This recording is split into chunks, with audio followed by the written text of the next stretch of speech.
I still remember the way that afternoon light filtered into my small sewing shop, warm and gentle, almost unaware of how heavy the world felt on my shoulders that day. Clementina sat across from me, her eyes red and swollen, tears trembling on her lashes like they were afraid to fall. She looked so young, so fragile, so desperate to understand the pain she was carrying inside her chest. And in that moment, she wasn't just a bride with a broken dream. She was a girl searching for a mother she never truly had. I sat beside her, smoothing her hair the way I would have done with my own child, if life had been kinder. And somewhere in that quiet room filled with unfinished dresses and memories I still wasn't ready to face, I realized something. Sometimes the women we become are shaped more by the love we offer than the love we receive. "How did you survive it?" she whispered. "How did you keep going after everything Orion did to you?" The question hit me like a weight on my chest. I took a slow breath, steady and deliberate, because there are truths that don't come easily, even after years of healing. "It wasn't strength," I told her softly. "Some nights I wanted to call him, tell him everything was okay, beg him to come home. But I knew if I did, he would never learn. He would never grow. And loving someone sometimes means stepping back and letting them face the mirror they've been avoiding." Her lip trembled. "Has he changed?" I stared down at my hands, the same hands that had raised him, fed him, defended him, and let him go. "I don't know," I admitted. "But he wrote to me." And for the first time in a long time, his words sounded like the boy he used to be. Clementina's breath steadied. She wiped her tears like she was slowly reclaiming pieces of herself. And I felt something shift, a quiet, trembling beginning of healing for both of us. Clementina sat quietly for a moment, her fingers tracing the edge of the sewing table, as though she were grounding herself back into the world. I could feel her processing every word I had spoken, not just as advice, but as a warning and a promise. Healing takes time, and sometimes that time feels like an entire lifetime. "I'm trying too," she whispered. "In therapy, they told me it wasn't my fault, that I couldn't have known what my mother was doing, that I was just a girl who trusted the wrong people." Her voice cracked at the end, but it didn't shatter. It had the strength of someone who was beginning to understand her own worth. I reached for her hand, squeezing it gently. "And now you're a woman who is learning to trust again. Starting with yourself. That is the bravest thing any of us can do." The sun dipped lower outside, casting amber light across her face. She looked steadier now, calmer, as though a small piece of peace had returned to her chest. She stayed with me the rest of the afternoon. We sewed the hem of a wedding dress together. A dress meant for someone else's dream, but somehow it brought comfort to her hands. She talked about wanting to open a support center for women like her.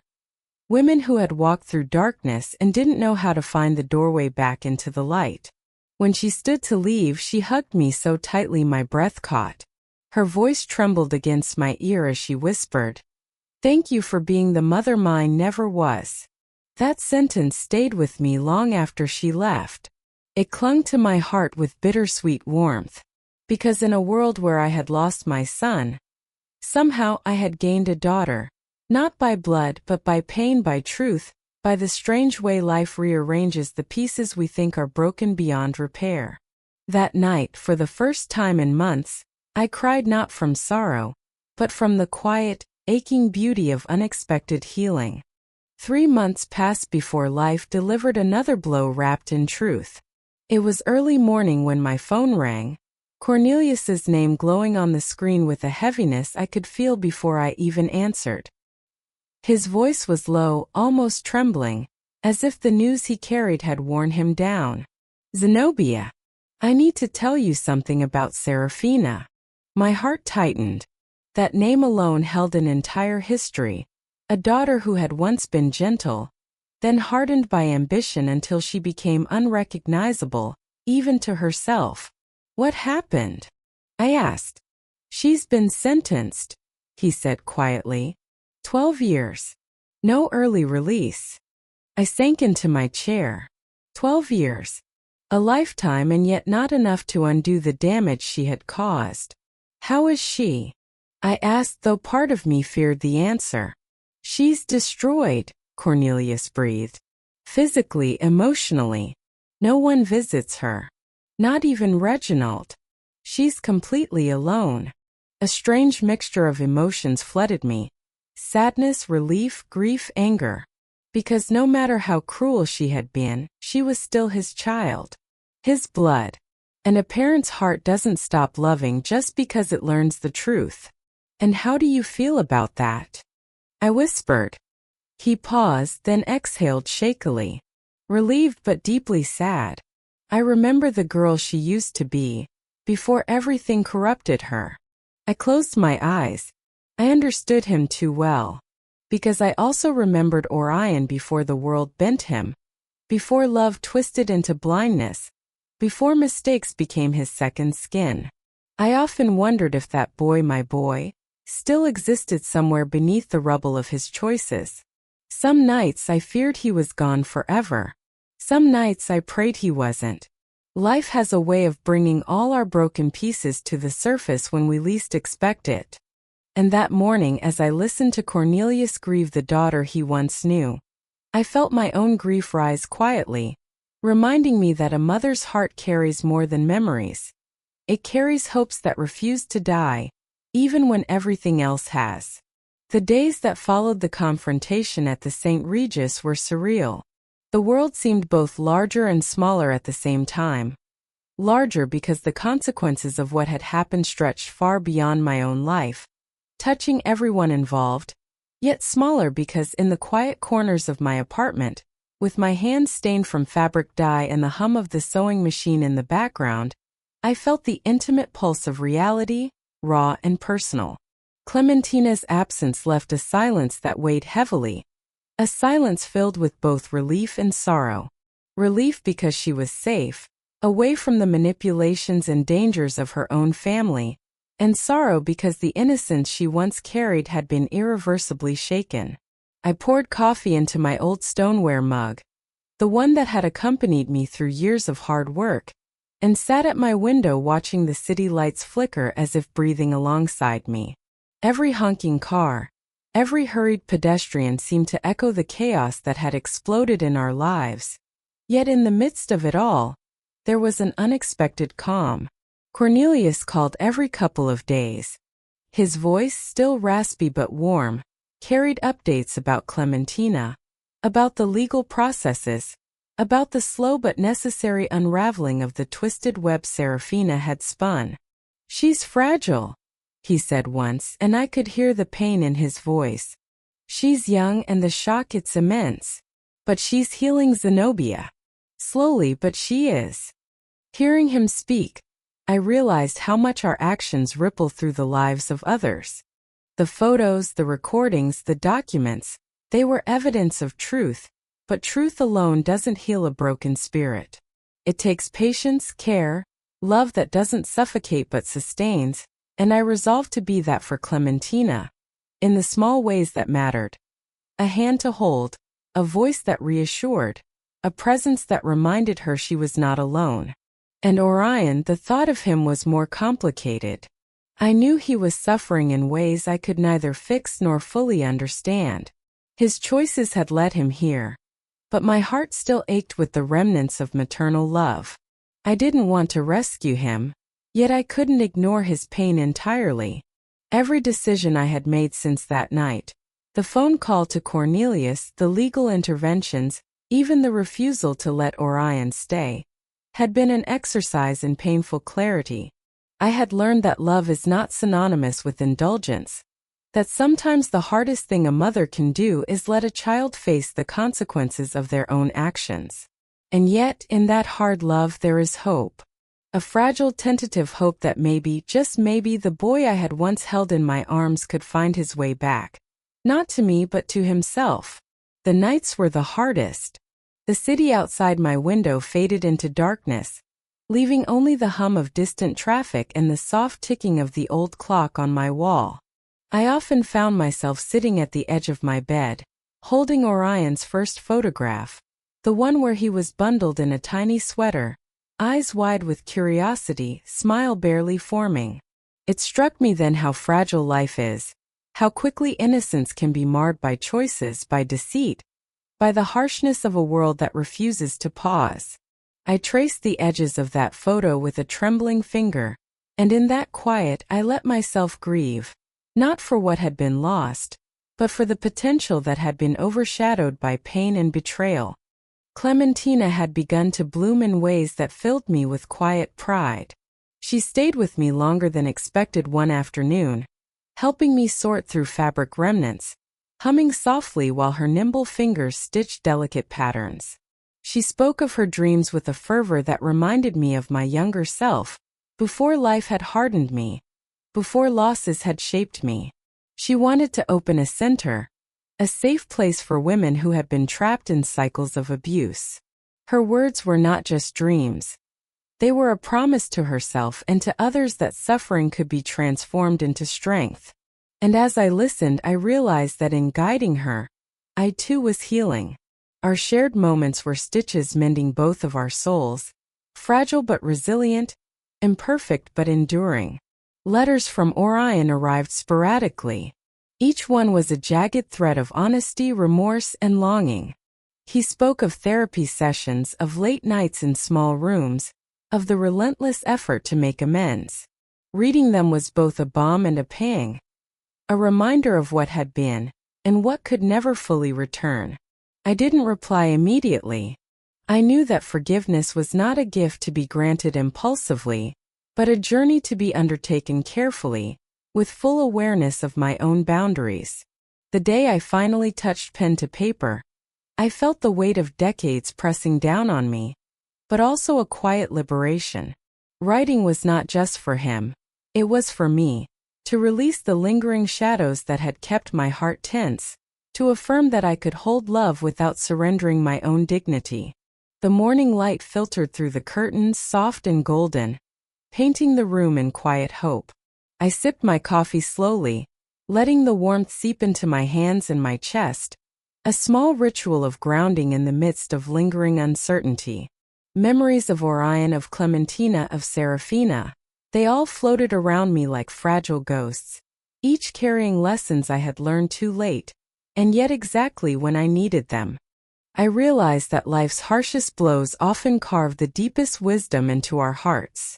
Each betrayal, each misstep, each painful goodbye had brought me closer to understanding what it meant to love truly, to hold fiercely, but also to let go when the heart demanded it.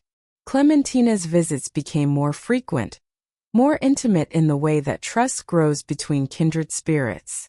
She began sharing not only her dreams but her fears, the insecurities she had carried like invisible chains.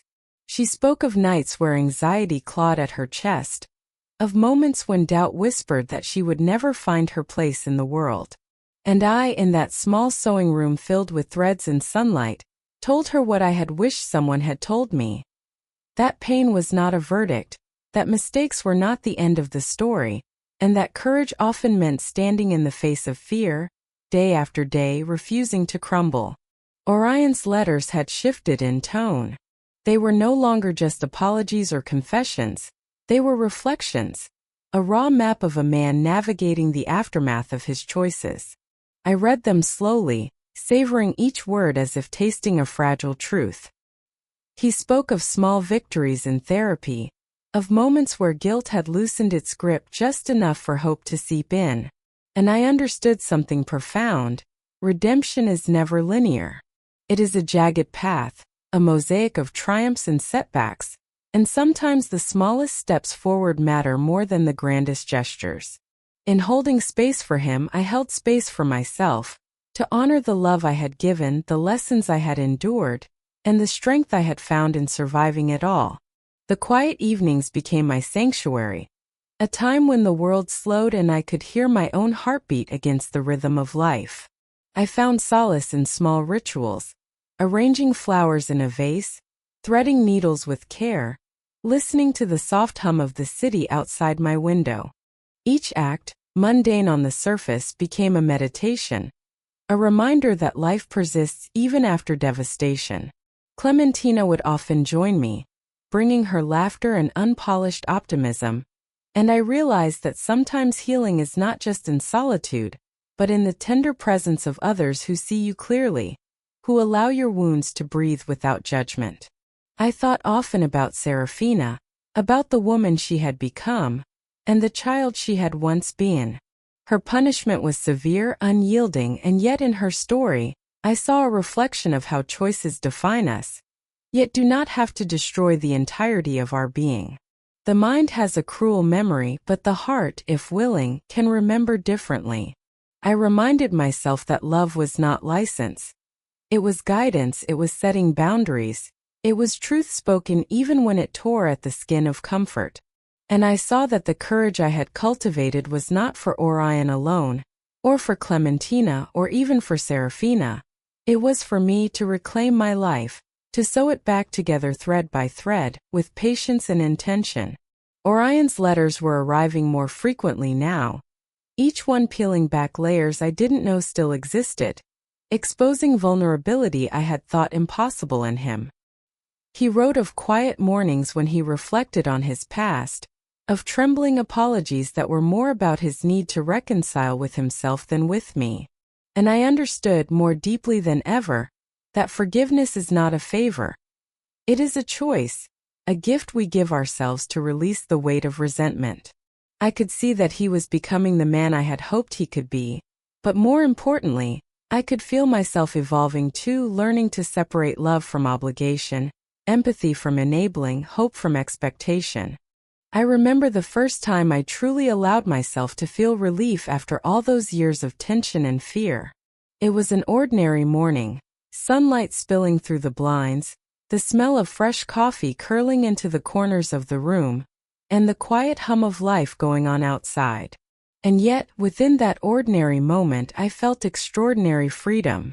I was no longer shackled by guilt, by blame, by the heavy burden of trying to fix everything. I was simply breathing, and in that breathing I discovered power I had long forgotten existed. The power to choose how I reacted, how I loved, how I healed.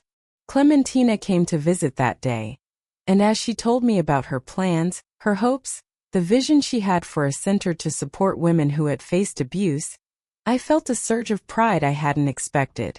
She was carrying forward a piece of the lessons she had absorbed, a mirror of resilience and compassion I had tried to teach her. In her words, in her eyes, I saw that life's harshest lessons could transform into the most profound purpose. And in that, I found a new kind of joy, not the fleeting, superficial kind, but a deep, enduring joy born from witnessing growth, courage, and the subtle, quiet victories of human perseverance. That evening, I reflected on my own journey, how many nights I had wept alone, how many times I had whispered to myself that I could not go on, and yet I did. I realized that strength is not the absence of fear or suffering, but the persistent choice to rise, to breathe, to move forward even when the path is uncertain. And as Orion's letters arrived, as I watched him try to reconcile his mistakes and find his way, I understood that love and patience are not passive. They are active, demanding, courageous acts that shape not only the lives of those we care for but also our own souls. Orion's letters became a ritual in my days, small envelopes carrying a weight of regret, hope, and cautious redemption. Each one was different, some raw with pain, others tentative with progress. I would sit at my sewing table, needle in hand, the fabric warm beneath my fingers, and read his words over and over. Sometimes my hand shook as I traced his handwriting, as if the letters themselves could convey the boy he had been before mistakes clouded him, before ambition and pride twisted him. I realized then that forgiveness is not a switch. It's a journey, a slow unfolding of understanding and acceptance that grows stronger with every honest step someone takes to face themselves. Clementina often asked me about Orion. She wanted to know how a mother could balance love with boundaries, hope with caution. And I told her that it is not a balance you learn overnight. It is a lesson life teaches relentlessly, through heartbreak, through sleepless nights, through the silent moments when you wonder if you are too tired to go on. But what I also told her, and what I live by, is that love without boundaries can destroy both the giver and the receiver. The hardest love is often the most protective, the most nurturing, because it demands courage to let go while still holding hope in your heart. That night after Clementina left, I sat alone with Orion's latest letter, reading the words I had seen before, but this time seeing something deeper. A man trying to reconcile the weight of his actions with the man he wanted to become. And in that moment I understood a truth I had tried to explain to so many others but only now fully felt. Redemption is never about forgetting. It is about bearing witness, guiding, allowing growth, and when possible embracing change with a heart wide enough to hope. The days that followed were quiet but profound. I spent hours in my shop, the hum of the sewing machine a steady companion, stitching pieces of fabric together while my mind wandered through memories both bitter and sweet. I thought of Orion as a boy, laughing with unfiltered joy, and then as the man who had made choices that shattered trust. And I realized how closely pain and love can intertwine. Love does not vanish when betrayal comes. It transforms, it becomes wiser, firmer, more discerning. Sometimes I would glance out the window and see the city moving, life unfolding around me as if nothing had changed. But I knew differently. Every act, every word, every decision shapes the course of a life, for better or worse. I had shaped Orion's life through love and discipline, and now I had to watch from a distance, hoping my lessons had rooted, praying that he would grow into the man he promised he wanted to be. And yet, in that hope there was fear. A fear that time might erode sincerity, that old habits could resurface, that the boy I remembered might remain lost forever. But in the quiet moments holding my stoneware mug, feeling the warmth seep into my palms, I reminded myself of a crucial truth. We are not defined solely by our failures, but by how we rise after them. Every stitch in a dress, every letter read and reread, every tear shed quietly, all contributed to a narrative of resilience. And I knew deep down that if Orion truly chose to change, it would not be because of me, but because he had decided finally to face himself with honesty and courage. Some evenings, when the shop was quiet and the sky outside faded to dusky purples and grays, I would think of Clementina. Her presence that afternoon had left a mark on me, like sunlight through a dusty window, illuminating corners of my heart I didn't know needed light. She had reminded me of the importance of connection, of offering guidance and love where it had been absent. I realized that mothering doesn't always come from blood. It comes from empathy, from showing up when someone needs you the most, even if only for a moment. We had laughed together as we sewed, shared stories about dreams and heartbreaks, and in those hours I felt a bridge forming between two hearts who had both known loss and longing. She had confided her plans for a support center for women victims of abuse, her voice trembling yet determined. And I had listened, recognizing in her the same fire I had once carried, the same courage that had pushed me to survive the storms of my life. It struck me then with quiet clarity that passing on wisdom, even in small gestures, could change a life. I had been given my strength, and now I had the chance to pass a portion of it forward.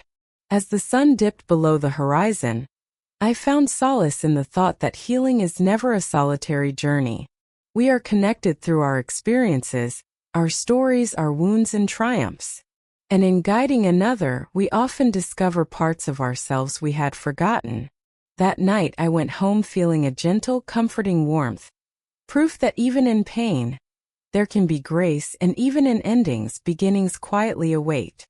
3 months later, the news about Serafina reached me.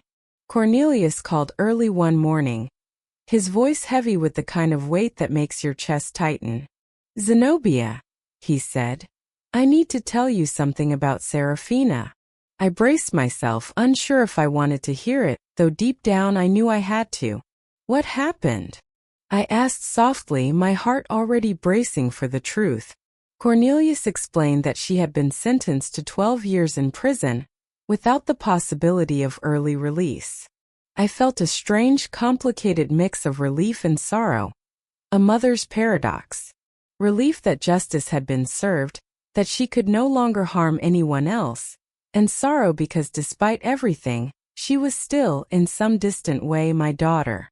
I remembered the girl she had once been, before ambition, greed, and choices that shattered lives had overtaken her innocence.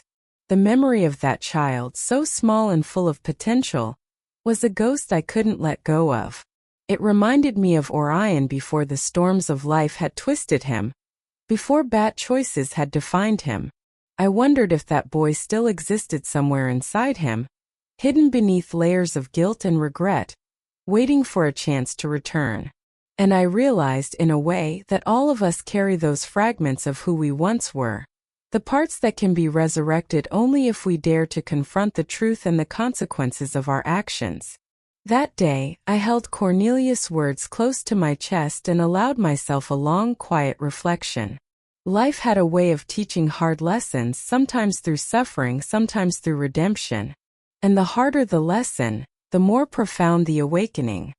2 weeks later, Orion's second letter arrived.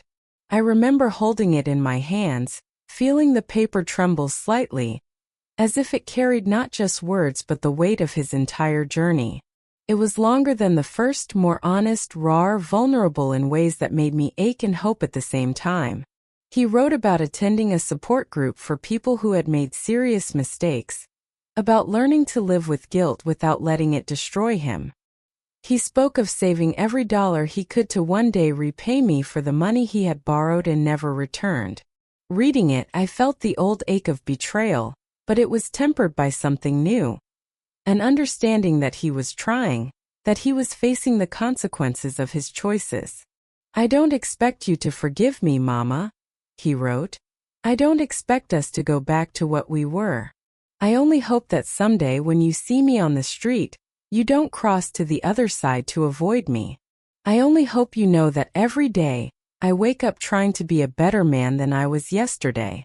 And every day I think of you, of how I treated you, of how I failed you, of how I let a woman convince me that you were the problem when you were the only person who really loved me."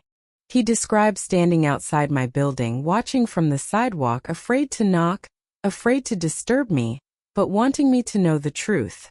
He thanked me, truly thanked me, for raising him alone, for sacrificing, for loving him enough to let him fall so he could learn. I read those words over and over, and each time my heart felt heavy, yet strangely light, because finally, the son I had lost to anger, confusion, and mistakes was reaching back, trying to be found. I put Orion's letter carefully into the drawer where I keep the things that matter most. The first photo of him as a baby, his graduation diploma. The note he wrote me when he was 8 that said, "Mama, you are my hero." Each item a memory, each memory a thread connecting me to the boy he once was, and the man he was trying to become. I haven't replied yet. I'm still gathering my strength, my clarity, my understanding of what forgiveness truly means. I realize now that forgiveness is not erasing the past, nor pretending pain didn't happen. Forgiveness is remembering, feeling the hurt, acknowledging it, and choosing to release it without letting it define your life. That night, sleep came heavy, but I dreamt of Orion. Not the man weighed down by mistakes, not the man who betrayed, not the man who caused me heartbreak. I saw the boy I had held as a child, the boy who had once run into my arms with laughter and trust. In the dream he ran toward me, his eyes wide, innocent, full of hope. "Mama," he whispered. "I lost my way, but I think I found it again." I wrapped him in my arms, tears streaming down my cheeks, feeling the ache of years, the sorrow of what was lost, and the fragile beauty of a new beginning. When I woke, my pillow was wet with tears, but my heart felt lighter. I realized then that this dream wasn't a promise of everything fixed, nor a signal that our past could be undone. It was a sign that I was ready to heal, to forgive, to rebuild a relationship not as it once was, but as it could be. The morning after that dream, I made my coffee in my favorite stoneware mug, the one that had witnessed countless mornings of hope and despair. I looked out the window at the streets of Atlanta waking up, alive with movement, with lives intersecting in ways we never notice. People hurried past, carrying their own burdens, their own secrets, their own small victories. And I thought about how each of us carries the weight of mistakes, the grief of loss, the scars of betrayal, but also the capacity for redemption. I remembered Clementina and the trust she placed in me that afternoon. How she cried for the mother she never had. How she allowed herself to be vulnerable. How she let me remind her that strength and tenderness could coexist. I saw a reflection of myself in her. How I had once needed someone to believe in me. How I had needed permission to trust again. And I realized that by holding her hand, by speaking gently, I was not just helping her. I was healing parts of myself too. The act of nurturing, of being present, of showing that love can be both firm and gentle, became a form of quiet redemption. In that stillness, I understood something profound. Life does not always offer closure in the ways we expect. Sometimes the only closure comes from within, from the quiet decisions we make each day to forgive, to let go, to honor our own resilience. And as I sipped my coffee, I felt a new kind of hope stirring. A hope that perhaps one day, Orion and I could meet not as the wounded and betrayed, but as mother and son who have survived, who have learned, who are ready to build something honest and real. Weeks passed, and life settled into a rhythm that was both comforting and strange. I continued sewing wedding dresses, each stitch a meditation, a quiet assertion that beauty could be created even after pain. Each gown carried not just fabric and thread, but fragments of hope, resilience, and love. As I worked, I thought of the young women who would wear them, each one stepping into a new chapter, unaware of the silent prayers that had gone into every seam, every hem. One afternoon, Clementina visited again. She came with a bright smile, but I could see the weight she still carried in her eyes. We sat together, sipping tea, and she spoke about the support center she was slowly building, her voice trembling with both excitement and fear. "Mama," she said softly, "I want to create a place where women don't feel alone, where they are seen, heard, and protected. Just like you saw me." I squeezed her hand, feeling a surge of pride that mixed with the ache of all the years I had feared I had failed. It struck me then how life cycles often bring us back to the beginnings of our own healing. How helping someone else heal can be a mirror for our own wounds. In guiding Clementina, I had been learning patience, compassion, and forgiveness anew. And in her determination to build a sanctuary for others, I found a quiet reassurance that the pain she endured could be transformed into something powerful, something lasting. Later that evening, I received a letter from Orion again. His words were more reflective now, filled with accountability, remorse, and glimpses of understanding. It was clear he was working on himself slowly, deliberately. Reading his letter, I realized that forgiveness is not a single act. It is a process, a journey that unfolds over time, requiring courage, empathy, and honesty. And I felt ready to continue walking that path, without the burden of bitterness, without denying the pain, but embracing the possibility of renewal. The mornings in Atlanta grew cooler, and I found a quiet joy in small routines. The way sunlight spilled across the wooden floor of my shop, the scent of freshly brewed coffee, the gentle hum of my sewing machine as it moved rhythmically through fabric. Those moments, simple yet profound, reminded me that life wasn't just about grand gestures or monumental victories. It was about presence, awareness, and the courage to keep moving forward, even when the past whispered doubts in your ear. Clementina came by again, and this time she brought sketches of her support center. She had been working tirelessly, learning about grants, outreach, and therapy programs. Watching her unfold her vision, I could see the fire in her, a reflection of the spark I had once felt in Orion, before life had distorted him. "I want this place to be a haven," she said, her eyes glistening. "A place where women feel safe to be angry, to cry, to rebuild." I nodded, feeling an overwhelming mix of pride and melancholy. Life had given me another chance, not to fix the past, but to witness transformation, the kind that grows slowly, rooted in resilience and determination. That night I sat by the window, letters from Orion scattered around me. His words spoke of a young man grappling with guilt, striving for change, and trying to reconcile with the mother he once took for granted. There was humility in his reflection, a quiet yearning to be better without expecting forgiveness as a shield. And as I held my pen ready to write back, I realized that the act of writing itself would be a bridge, not to erase the pain, not to pretend it never happened, but to acknowledge it, respect it, and offer a new beginning. The truth hit me. Healing isn't linear. It is messy, unpredictable, and often comes when you least expect it. Sometimes it arrives through a letter, sometimes through a shared cup of tea, sometimes through the quiet act of seeing someone blossom under your guidance. And in that realization I felt a renewed sense of purpose, a sense that life, in all its complexity, still holds beauty for those willing to look for it. Days blurred into weeks, and with each passing one, I noticed subtle shifts in myself.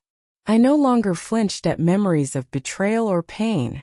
Instead, I greeted them like old acquaintances, acknowledging their presence but refusing to let them dictate the rhythm of my life. The mornings were brighter, not because the world had changed, but because I had. I had chosen to plant roots in resilience, to water my soul with patience, and to allow the light of self-forgiveness to seep into every crevice of my being. Clementina visited again, this time bringing along letters she had received from women seeking guidance, women who had read her blog posts and reached out in hopes of reclaiming their own power. I watched as she read their stories aloud, her voice trembling with empathy, and I realized that we were connected by threads of shared pain and collective healing. It wasn't just her growth I was witnessing. It was the ripple effect of courage, the echo of lessons learned through suffering and perseverance. Orion's letters continued to arrive, each one peeling back another layer of guilt, remorse, and longing. I read them carefully, letting each word settle in my heart, letting each sentence remind me that he was human, flawed yet striving, broken yet rebuilding. And in those letters I recognized the same lessons I had imparted to Clementina, the importance of owning one's mistakes, the courage to face consequences, and the slow, patient process of becoming a better version of oneself. One night, after locking up the shop, I walked through the empty streets of Atlanta. The city lights shimmered like distant stars, and I felt a profound sense of interconnectedness. Everyone carries burdens unseen, yet everyone also carries the potential for redemption. And in that stillness I whispered a silent promise to myself. I will continue to guide, to nurture, to forgive, and to stand as a testament that strength is forged not in perfection, but in the willingness to rise again and again despite every fall. The seasons changed outside my shop window, and with them, subtle transformations took place within me. Autumn painted the streets with amber and gold, and I felt as though each falling leaf mirrored a part of my past finally letting go. I no longer carried the weight of Orion's betrayal like a stone in my chest. Instead, I held it like a lesson, heavy but necessary, a reminder of the boundaries I had learned to draw and the love I had learned to protect. Clementina's visits became a ritual of growth and storytelling. We would sit for hours sewing, sharing, and laughing, and in those moments I realized the profound beauty of human connection. It wasn't about bloodlines or obligations. It was about choosing to be present, to care, to nurture another's journey. I saw her confidence bloom like the first flowers of spring, her eyes sparkling with the determination to create a life defined by her own choices, not the shadows of past hurts. Orion's progress, though distant, was a quiet beacon in my life. He wrote about small victories in therapy, about the weight of guilt lifting, and about the hope that one day, I might see him not as the boy who failed me, but as the man striving to be worthy of his own conscience. I realized that my forgiveness was not a gift to him. It was a liberation for me. It unchained my heart, allowing space for empathy, for love, for peace. That night I lingered on the balcony, feeling the crisp wind against my face. The city hummed with life, full of unseen stories, heartbreaks, triumphs, and silent recoveries. And I understood, our lives are not defined by a single mistake, by betrayal or loss. They are defined by how we choose to rise after the fall, by the grace with which we treat ourselves and others, and by the courage to love, even when it is complicated, even when it hurts. Winter came quietly, settling over the city like a soft, reflective hush. I watched the frost creep along the edges of my windowpane, tracing delicate patterns as if the world itself was reminding me of fragility, beauty, and impermanence. Each morning I sipped my coffee, warmed by the steam rising from the stoneware mug, thinking of the lives intertwined with mine, Orion, Clementina, Serafina, and the lessons they unknowingly gave me. Life had taught me that pain was inevitable, but suffering was optional. I could let the past define me, or I could let it refine me. Clementina's ambition to open her support center grew stronger with every visit. I listened as she spoke of programs, outreach, and healing circles. She had a fire I hadn't seen since Orion was a boy. That same determination, now honed by experience, by heartache, by resilience. I realized that in guiding her, I had also guided myself. Her triumphs were like reflections of my own recovery. Proof that even broken pieces could create something beautiful when handled with care and intention. Orion's letters became more frequent, each one peeling back layers of regret, of guilt, and of self-discovery. He admitted to mistakes I hadn't even known weighed on him, moments of selfishness, cruelty, and misguided trust. But he also wrote of the small victories, therapy breakthroughs, honest conversations, financial responsibility, and the slow reconstruction of character. I felt a tenderness in my chest I hadn't allowed myself to feel in years. A quiet, cautious hope that redemption, however delayed, was possible. That night, I walked along the streets of Atlanta, the cold biting my cheeks, and I thought of the mothers and daughters, the sons and fathers, and the countless strangers whose lives overlapped with mine even briefly. We were all trying to find our way through the storm, to navigate love, betrayal, forgiveness, and self-preservation. And in that moment I knew, surviving wasn't enough. Thriving was an act of courage, of conscious choice, of refusing to let the world diminish our worth. The spring air arrived slowly, hesitant at first, teasing with warmth between the lingering chills. I found myself in the shop more often, sewing dresses for women who carried stories in their eyes. Stories of love, loss, triumph, and courage. Each stitch I made was more than thread. It was a prayer, a memory, a wish for the life each woman deserved. I watched them try on gowns, their faces lighting up with dreams that seemed fragile yet unbreakable. I saw in their eyes what I had once seen in Orion, in Clementina, in myself, the unyielding capacity to hope. Letters from Orion had shifted from confessions to reflections, and sometimes subtle gratitude. There was no hurry in his words anymore, no expectation of my forgiveness, no plea for approval. Instead, there was patience, humility, and an honesty that only time and deep introspection could carve. I understood finally that love, real love, was not about control, possession, or absolution. It was about witnessing growth, allowing space for change, and standing silently beside someone who was learning to rebuild their soul. Clementina called me one afternoon, excitement quivering in her voice.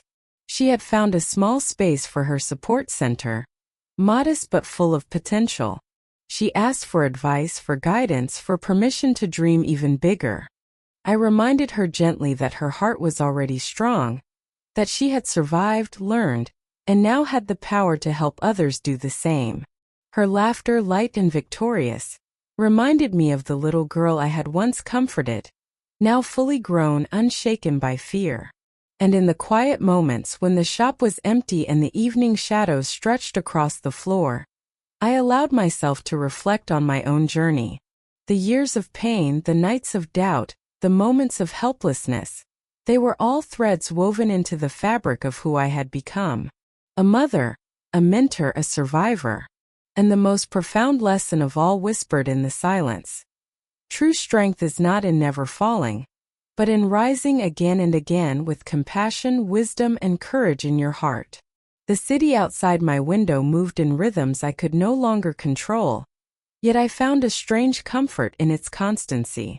People rushed to work, walked their dogs, argued on the sidewalks, laughed in cafes, carried burdens invisible to those who passed them. I thought about how similar our lives were to this ceaseless flow, full of motion, mistakes, and fleeting joys, but always moving forward, always searching for balance. And sometimes the hardest part was simply keeping pace with yourself, with your own heart. Orion's letters had become small treasures. He wrote about therapy, his factory job, the quiet victories he celebrated alone. He wrote about nights he thought of me, moments he wished he could apologize again, and reflections on the son he had been versus the man he was striving to become. Reading them was never easy. They reopened old wounds even as they hinted at healing. But I understood now that forgiveness wasn't about erasing the past. It was about learning to carry it without letting it define your present, without letting it chain your heart. Clementina visited again. We worked on the hem of a wedding gown together, the hum of the sewing machine filling the room with an oddly comforting rhythm. She spoke about her vision for the center, about helping women like herself find their voice, their independence, and their self-respect. I listened, and for the first time in years I felt a quiet pride, not for what I had endured, but for what had grown from it. She was not just my student or my friend. In that moment, she was a reflection of resilience, proof that even in the darkest moments, something beautiful could emerge. As the day ended, I stood by the window, watching the sun bleed into the horizon. I thought of Orion, of Serafina, of all the lives tangled with mine. And I realized that life's complexity, its betrayals, its pain, its fleeting joys, was what made it precious. The courage to endure, to forgive, and to love even when it hurt, that was the real triumph. And I finally understood that I was not just surviving. I was living fully, fiercely, and with an open heart. The quiet nights were the hardest. They forced me to confront memories I had tucked away, moments I had tried to forget, but that lingered like shadows in the corners of my mind. Orion's face would appear in my thoughts, not as the man he had become, but as the boy who once trusted me unconditionally. I remembered the small hands that clung to mine, the laughter that used to fill our tiny apartment, and the quiet evenings when we would read together until the lamplight dimmed. That boy had been innocent, and the world had chipped away at him piece by piece. Sometimes I questioned if my love had been enough. Had I done everything I could to protect him? And then I realized, love was not about control. Love was about letting go at the right moment, about teaching someone to stand on their own even if it hurt you to watch them stumble. That was the lesson I had been learning day by day, letter by letter. Orion was learning it too in his own painful, imperfect way. And the thought of him walking this difficult path toward redemption filled me with both sorrow and hope, often at the same time. I thought of Serafina, locked away in her prison cell, alone with her regrets.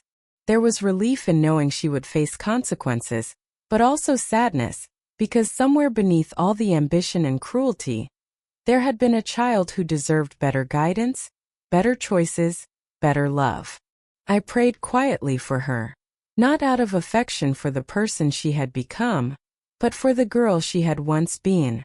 It was strange how life forced you to hold so many conflicting emotions, to carry grief and relief, anger and compassion, all at once.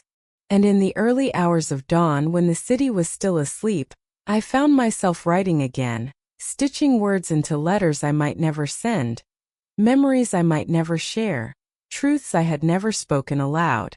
Writing became my therapy, my companion, my way of making sense of the chaos that life had thrown my way.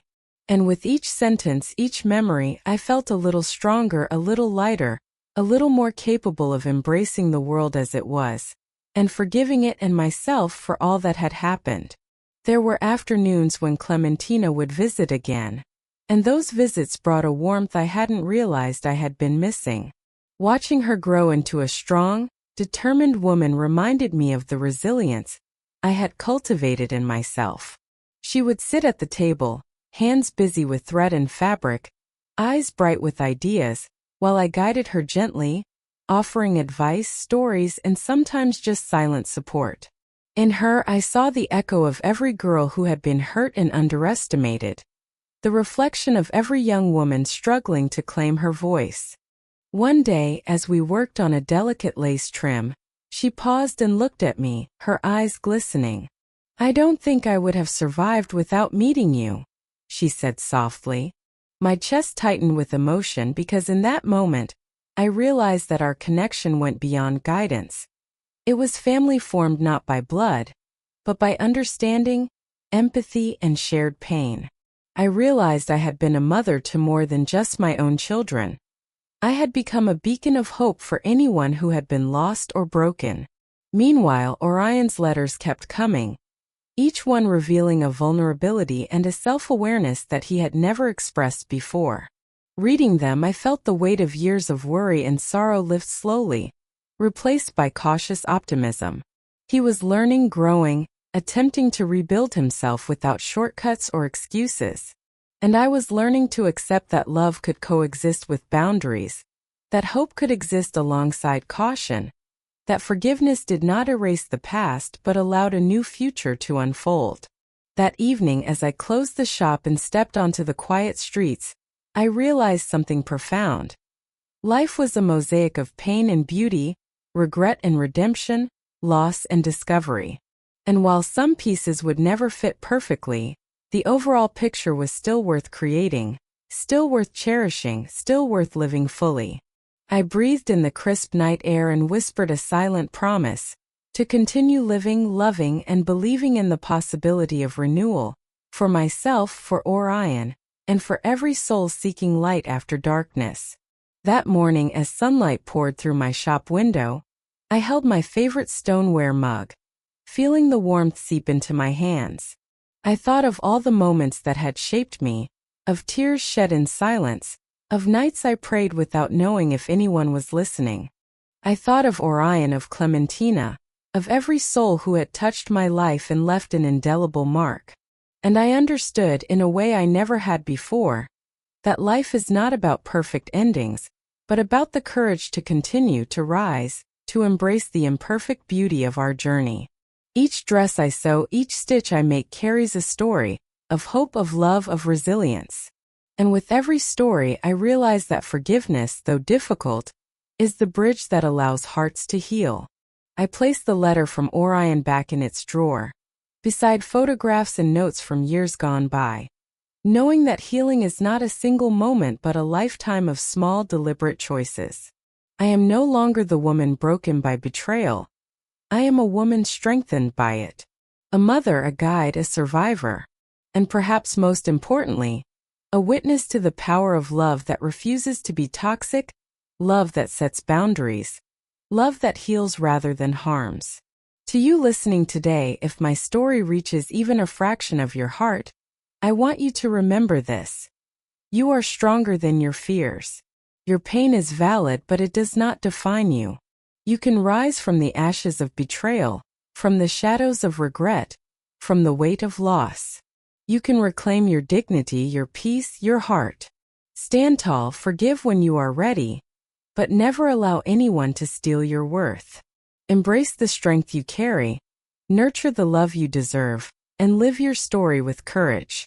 Because in the end, the most valuable lessons, the deepest strength, and the truest love are the ones we choose to build within ourselves.